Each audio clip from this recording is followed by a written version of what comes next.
was perusing through the news, as I do every day. I'm one of those like old men who has my newspapers all lined up and like goes through each of them, except mine are digital. And I was reading through some like old Forbes articles that I hadn't really bothered to read. And one of them just, caught my attention, and it was an article about how 6 out of the 8 Ivy League presidents are women. And I thought, blimey, wow, talk about representation, or should I say over-representation. And it really made me think about the current culture war that we live in, that we are immersed in, that we are battling day and night in, whether it be on social media or in our everyday lives, when it comes to our personal lives, and therefore inevitably our political lives. Because since the 1970s, the personal has become political, and it has in a way that I would argue it really has not been before. And I find this very interesting and very telling, because I think that a lot of our personal endeavors, a lot of what I would deem to be personal things, such as attractiveness ratings, such as who you find attractive, who you date, who you marry, who you decide to spend the rest of your life with, who you have children with, is now very much deemed a political issue and a political concern. Things such as dating preferences have become probably one of the most politicized things that I have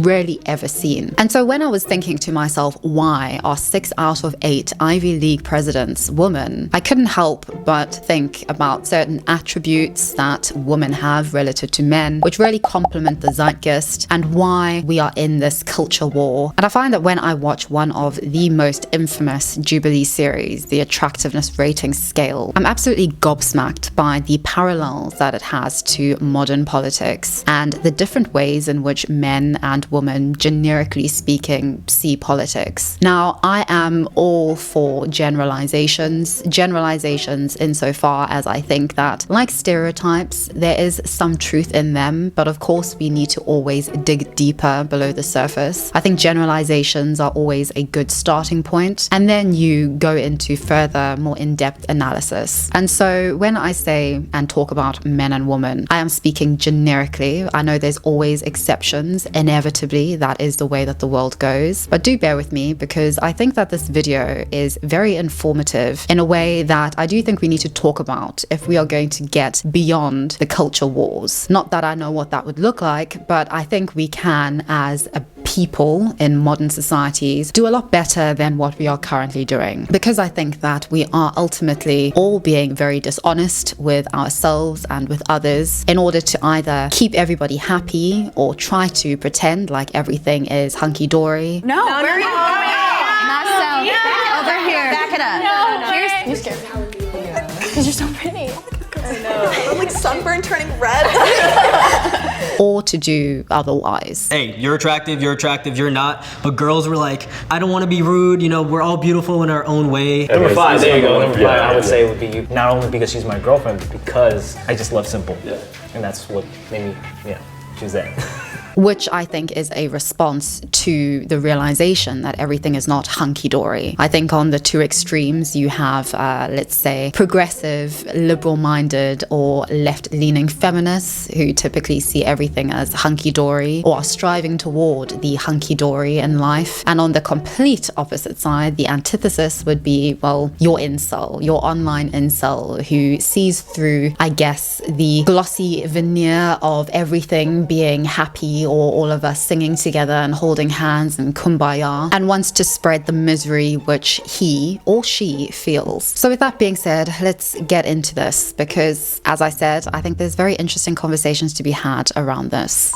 But hold up, just before we get into that, I'd like to give a huge thank you to today's video sponsor, Skillshare. Skillshare is the largest online community for creatives, and I really mean it when I say that it is the largest. Ranging from topics like illustration to graphic design, photography to marketing, and self-care to productivity that works for you. It's basically a platform which connects industry pros and creatives to members like you and me who appreciate that learning can be be and is lifelong. The idea of learning by doing underpins everything Skillshare has to offer, and it has really helped me on my creative journey. Now, I joined Skillshare all the way back in 2022, and it has helped me specifically in enhancing the quality of my YouTube, as well as developing my skills in my hobby of photography. One of my favorite courses was curated by YouTuber and photographer Adi Singh, and his lessons on DSLR camera lenses has proved priceless to me. This taught me so much in knowing what I was looking for and what I wanted in upgrading my lens, the lens which I am using now. The lessons helped me to know what I was going to expect with precise examples and explanations into every single lens. Just searching on YouTube really didn't answer my questions. Nothing was being answered. Everybody had different answers, different explanations, different experiences. I didn't know if the information that I was getting was from a pro, from a videographer, from a YouTuber, from somebody who was doing the kinds of things that I do. With Skillshare, you know all of this, you get all of these answers, and you know that the information that you're getting from an industry pro is precise and is accurate information. Something like lenses, which initially seemed so overwhelming and so confusing, became so clear and so understandable with Skillshare. I mean, I had no idea what, for instance, focal length meant, what aperture value meant, what macro and prime lens meant, or the difference between the two, and now I do, and this is information that I will hold forever. It's been really incredible to learn what potential my camera has and how, when I inevitably upgrade again, my camera will be able to perform. Skillshare also has this amazing feature called Learning Paths. These are basically curated and sequenced class collections. And what this basically means is that you don't have to waste your time rummaging through content in order to find exactly what you're looking for. Instead, because each learning path is curated by category, you are able to chart your progress from beginner to advanced via a list of curated classes tailored to the categories of your choice. There are genuinely learning paths for anything and everything, from improving your crocheting to your guitar skills to learning the fundamentals of Python. A learning path that I began at the beginning of the year is called Transform Your Study Habits. I'm hoping to apply for a PhD program in the near future, and this learning path has really helped me to hone in and cultivate my study habits again. This learning path has helped me to designate time to study. I've discovered and, as I said, honed in on how to work smarter with the time and information at my disposal. And above all, I've been encouraged and motivated, knowing that I'm on the right path, pun intended, in achieving a goal that is so dear to me. So this year, or actually today, why not invest in yourself and your goals by beginning a one-of-a-kind learning journey with Skillshare? You can take your career, skills, or entirely new hobbies and skills that you've wanted to invest in to a whole new level. You can learn from anywhere and at your own pace, which truly makes Skillshare a membership of meaning. The first 500 people to use my link pinned below and in my description box will get a 1-month free trial of Skillshare. Thank you so much to Skillshare for supporting me for the past 2 years on my skill enhancing journey and for sponsoring this video. And just to reiterate, the first 500 people to use my link pinned below and in the description box get a 1-month free trial of Skillshare. And now let's get back to the video. Rank ourselves, should we just like close our eyes and like scoot to where we think we should be, and then, you know what I mean, just go for it on an individual basis. I think and then that's very smart. Should we just close our eyes and scoot to where we think we should be? Just let the universe decide. I find this approach very telling and sort of a microcosmic example of the wider scope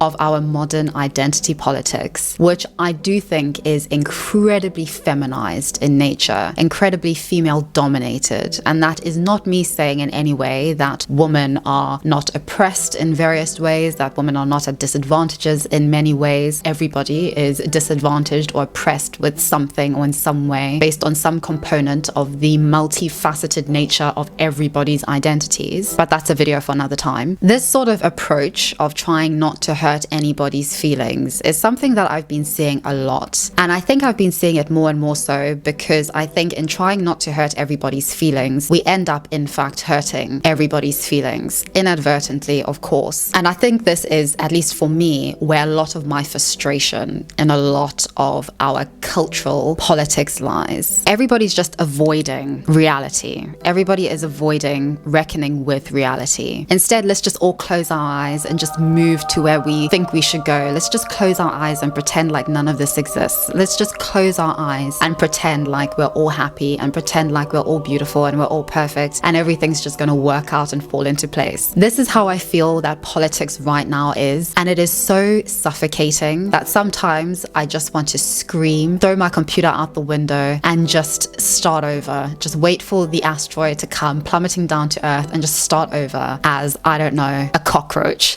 Because you can't get anywhere with this. And I think people are increasingly starting to notice. That is the first problem that I have with this kind of approach, not just in the case of this Jubilee video to attractiveness, but also just in the wider scheme of things. I'd say the second issue that I have with this can be exemplified in the following section of this video. Anyone take this into consideration? Sorry. We're all so humble. We're like, oh, I mean, all right. What if you don't know, like, which one is the number? The idea of we're all so humble. I feel that with a lot of this kind of identity politics that we find ourselves in today, it's not actually about other people. It's just about making ourselves feel good. In the same way that these young women are figuring out and like feeling the vibes of who is the most attractive or not based on what you think intuitively, I guess. Who knows? I think that this is all to avoid reality and ultimately to make oneself feel good about trying to make everybody else feel good, if that makes sense. You know what? I have an idea. We can hold hands and then we're all number one. They're connected. Get up there. Yeah. I'll switch with you. Yeah. No. Okay. Me too. No. Girl, you up there.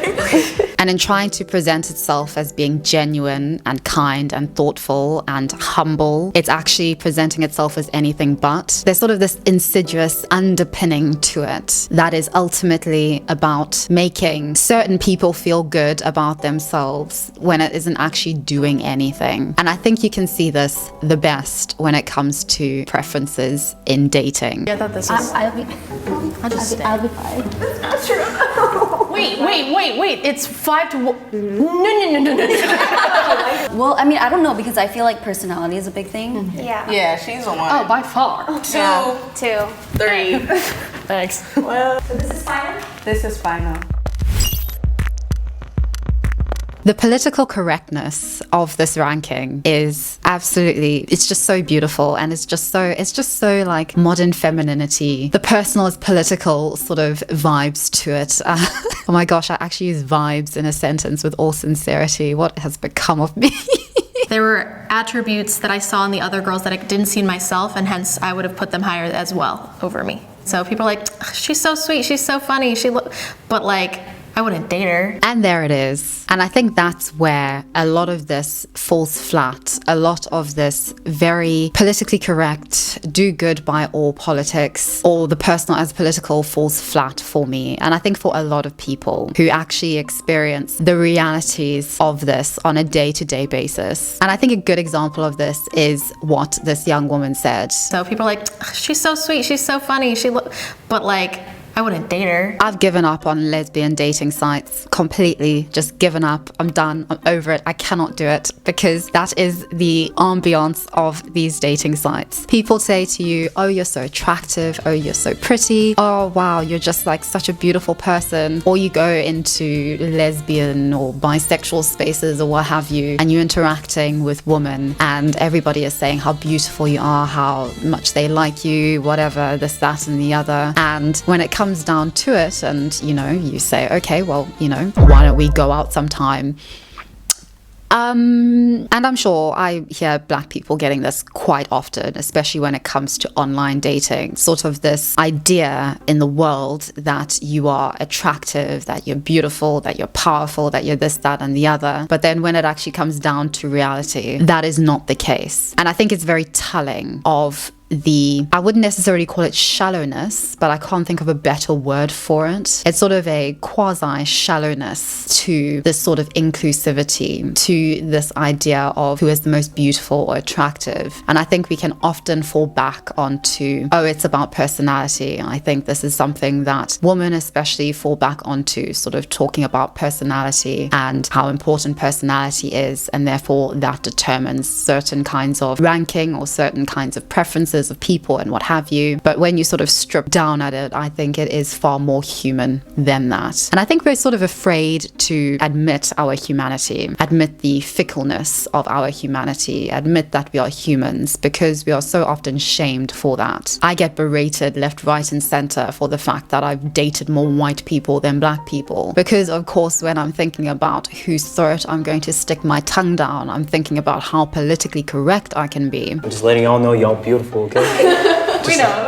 I was super anxious about ranking them. My hands were getting all clammy. I was like really uncomfortable being the one to be like putting them where I thought. And this is one place where for me, the personal as political falls miserably short. It falls short in appreciating that the personal and the political are very different things in particular spheres of life, and that it can't be applied evenly or with the same kind of merit and consideration into particular areas of the individual personal lived experience as it can into others. For instance, Jordan can see right through this, and a lot of people who fall into particular categories of identity now that are undesirable, if we're going to be realistic about everything, but are presented as somehow desirable, such as being overweight, such as being black, for instance, depending on where you live in the world. It makes such people very distrusting of others when they say that you're attractive or when they say that they like you. I definitely am incredibly distrusting of anybody who approaches me or says anything to me. And so it distorts a lot of things. And so I think the cause itself is undermined. And I think with this, for instance, the entire cause was undermined, as you can see by how the rankings have completely changed from when they were just feeling the vibes. So does that make me a 3?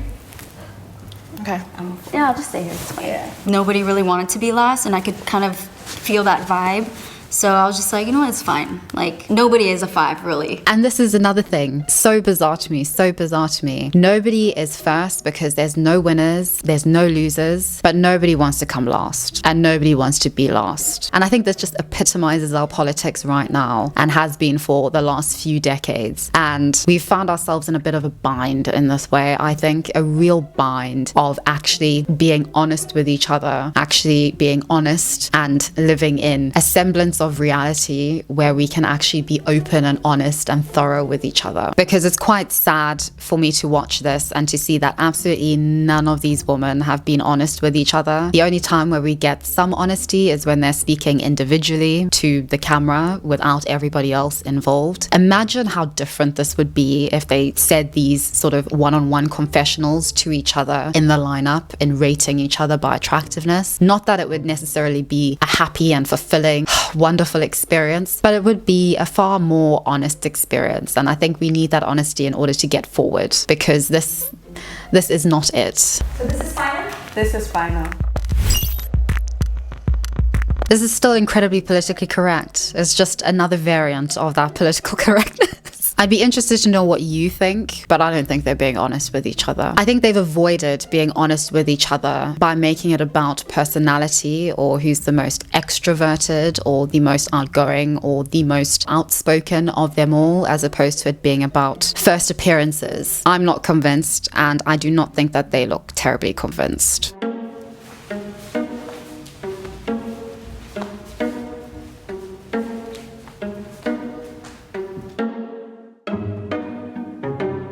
So what I found most interesting in this entire video and most eye-opening was how the men rearranged the woman and how quickly and very succinctly they did this. This really shows something that I have noticed, especially being online constantly. Like these men generally are very honest about their feelings. However, it's all about them. It's not about anybody else. They're not really considering anybody else. They're very honest and open and very direct about their feelings. In contrast, when it comes to women in general, and for example, these women, they are not honest about their feelings. However, they aren't honest because it is all about everybody else, because they're trying to make everybody else feel comfortable, or the most number of people feel comfortable in any given situation, whether that be in a Jubilee attractiveness ranking lineup, or whether it be in, I don't know, inclusivity at some event.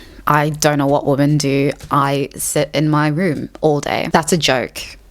And I find that it's always women who are the first to blame themselves or to see themselves as the source of an issue, whereas with men that doesn't tend to happen all so readily. And before you get your knickers in a twist, I'm not saying that one is superior to the other. I think that men and women in every single sphere of life bring positive attributes and contributions, and of course negative ones. That is just the way that things are. And I think that it's very important to find a medium between all these varying things. And I do think that right now we don't have that medium. We tend to demonize a lot of characteristics and attributes that men bring to the table when it comes to identity politics, when it comes to identity, when it comes to masculinity, for instance, where it tends to be that we over-glorify the positive as well as the negative attributes that women can bring to the table. And by negative, I don't mean oh so terrible things. I don't mean that these are actively negative things. I think a lot of them are inadvertent negative consequences of things, such as what I described before of women being all about inclusivity and oh my gosh, everybody is so beautiful just as you are. But at the end of the day, it's very, very easy to see through it, and you sort of lose trust in people and in what they're saying. The girl who I found most attractive was Jordan. She has a great personality and she's confident. I think that the guys ranked the woman from appearance more than personality. A few moments later. Do you usually feel like you're the most attractive person in the room? Most of the time. Most of the time. Most of the time. And of course, there is a way to be honest in the same way that there is a way to be nice. There is a way to be inclusive, to be politically correct. There is a way to be politically incorrect as well. And I think regrettably, because we have really neglected the importance of finding the mean or the medium between everything and anything, we go to extremes. So being honest now is ultimately being a douchebag about it. Such as, for instance, this comment. This comment is the perfect example of being honest, but being an asshole about it. Basically, there's a way to be honest without being an asshole and being self-centered. Just like there's a way to be nice without being insincere and patronizing. And so on social media today, to be honest, you have to be the most extreme form of honest, which is ultimately just being an absolute asshole. Or if you're going to be nice, you have to be the most extreme form of nice. And oftentimes online, being nice means being incredibly insincere, means being rather patronizing when it comes to the unfolding of your niceties and the realities cushioned into those niceties. Guys are not afraid to be more blunt. They were straight up, hey, you're attractive, you're not. But girls were like, I don't want to be rude, you know, we're all beautiful in our own way. Yes, Anthony is absolutely right about that. And one thing that I often find really interesting with these Jubilee ranking videos is that at the end of it, the women always seem to say that they don't care what the men think. And I was kind of just not really caring because I really don't care what they think. A few moments later. For the men's final order, I was shocked. what were you shocked by? I was like, although we all belong in number one, I feel like they don't really have taste. I'm not putting any girls down, but I definitely think it reflected how much they could handle a really bad bitch. Seems like a guy's choice. I feel like I don't. Yeah, this needs to. Last placing being last caught me off guard. Yeah. I don't think I should be here.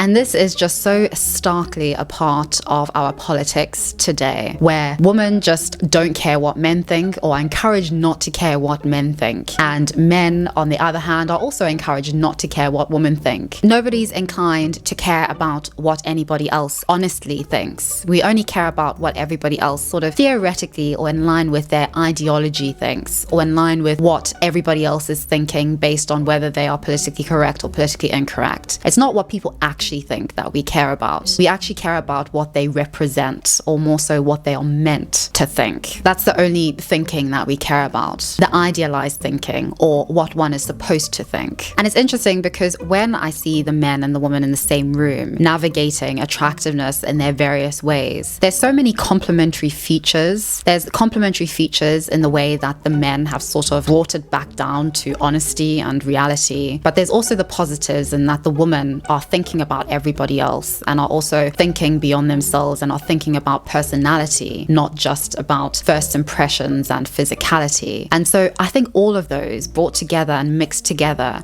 really make banging cake. I don't know why we don't do it more, and it's really sad to me that we don't do this more, why we don't really try to bring in our generically complementary features into trying to do not just relationships, but trying to do life and politics in general, considering that everybody sees the personal as political today, okay?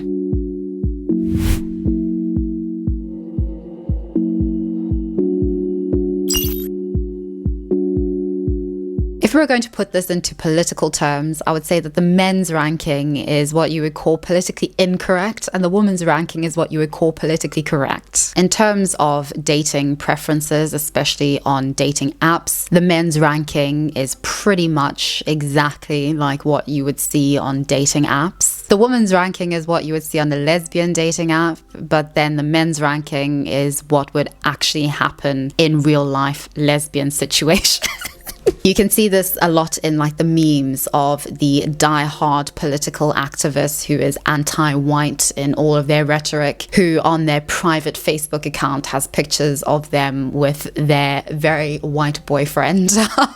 I think we're all playing a bit, and I think as a consequence of everything that is so personal and sacred being so political and of a public matter and public opinion and concern, it is becoming very muddled. And this for me was very muddled indeed. I think this also shows how easy it is to get stuck into these ideas of what attractiveness is sort of objectively, and then you negate your own feelings or your own experiences or your own willingness to sort of push the boundaries, I guess, of what you deem to be the right way of not just thinking, but the right way of perceiving attractiveness. But anyway, those are just my generic thoughts on this. I think it's a very interesting concept, and it's very interesting nowadays to look at these microcosmic instances of things going on, especially between men and women, and see how that manifests itself in our everyday lives and in the outside world and in our political lives. Because I do think that we are living in a very exceptional and interesting time. I think that there's a lot of pushback to this time. I think we are definitely in the midst of a culture war, but I do see this culture war as being one that is very divided between men and women as they generically manifest and express themselves. But do let me know what you think. I would be fascinated to know whether you clock onto this, whether you see this as much as I do, or what your thoughts are. Please remember to be respectful and considerate of everybody in the comment section, and I'll see all of you very, very soon in the next one.